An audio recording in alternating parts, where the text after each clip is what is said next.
Hello everyone, I am Dr. Man. Welcome to True Doctor Care. So today we will talk about GERD यानी कि gastroesophageal reflux disease, इसको oesophagitis भी कहा जाता है। ये एक कॉम्प्लिकेटेड कंडीशन है जहां हमारा स्टमक का कंटेंट हमारे ईसोफेगस में आ जाता है और ईसोफेजियल लाइनिंग को डैमेज करता है, जिसकी वजह से हमारे सिम्टम्स आते हैं, हमारी प्रोडक्टिविटी डिक्रीज हो जाती है, हमारी लाइफ स्टाइल हैम्पर्ड हो जाती है और हमारी पर्सनल लाइफ, प्रोफेशनल लाइफ भी अफेक्ट हो जाती है।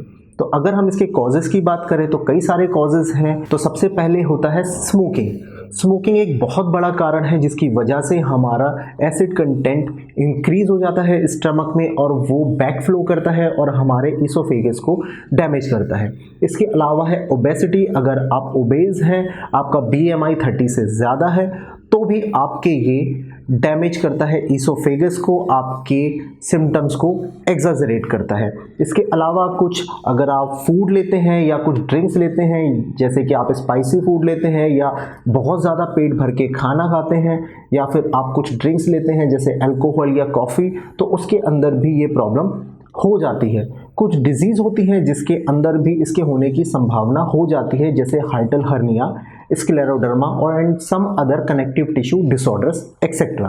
तो इन सब से ये प्रॉब्लम होने की संभावना ज़्यादा हो जाती है। तो अगर हम सिम्टम की बात करें तो देखिए, सिम्टम में क्या होता है कि आपको हार्ट बर्न होगा। हार्ट बर्न का मतलब ये होता है कि आपका ये जो चेस्ट का ये वाला पार्ट है, इसमें बर्निंग सेंसेशन आपको फील होगी, आपके गले में खट्टा पानी आएगा, आपको लंबे समय तक कफ होगा, खांसी होगी, आपकी वॉइस में हॉर्सनेस आ जाएगी, वॉइस चेंज हो जाएंगे। आपको कई बारी क्या होता है, जिनको अस्थमा होता है तो अस्थमा भी बिगड़ जाता है, यानी कि उसके सिम्टम बढ़ जाते हैं। इसके अलावा आपको कुछ सटकने में दिक्कत होगी। अगर कुछ सटक रहे हैं तो ऐसा लगेगा यहाँ से लगता हुआ नीचे खाना जा रहा है।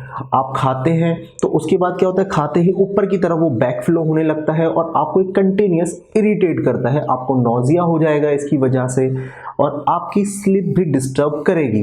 आपकी नाइट में जब आप खाना खा के लेटेंगे तो आपकी नींद डिस्टर्ब हो जाएगी बर्निंग सेंसेशन की वजह से और आप सो भी नहीं पाएंगे। तो ये इसके कुछ सिम्टम्स हैं। अगर हम डायग्नोसिस की बात करें कि हम इसको डायग्नोस कैसे करते हैं, तो देखिए, आपकी हिस्ट्री जो क्लिनिकली आप हमें बताएंगे वो आपके साइन एंड सिम्टम से पता चल जाता है, लेकिन इसके अलावा कुछ इन्वेस्टिगेशन भी हम कर सकते हैं इस डिजीज़ को पता करने के लिए, जिसके अंदर आता है ईसोफेजियोगैस्ट्रोड्यूडेनोस्कोपी, 24 आवर ईसोफेजियल pH मॉनिटरिंग। साथ ही साथ हम ब्लड इन्वेस्टिगेशन भी कर सकते हैं। इसको जानने के लिए बेरियम स्वेलो नाम की स्टडी होती है, उसको भी हम यूज़ कर सकते हैं। तो अब हम ट्रीटमेंट की बात करते हैं। तो ट्रीटमेंट सबके लिए एक जैसा नहीं होता, लेकिन इस वीडियो में हम जनरलाइज ट्रीटमेंट बता रहे हैं जिनको यूज़ करके पेशेंट को ट्रीट किया जाता है।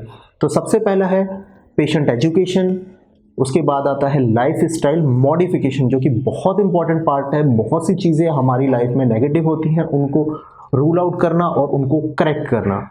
स्ट्रेस मैनेजमेंट, स्ट्रेस की वजह से हमारे स्टमक का pH लेवल बढ़ता है, एसिड प्रोडक्शन ज़्यादा होता है, जिसकी वजह से सिम्टम भी ज़्यादा हो जाते हैं।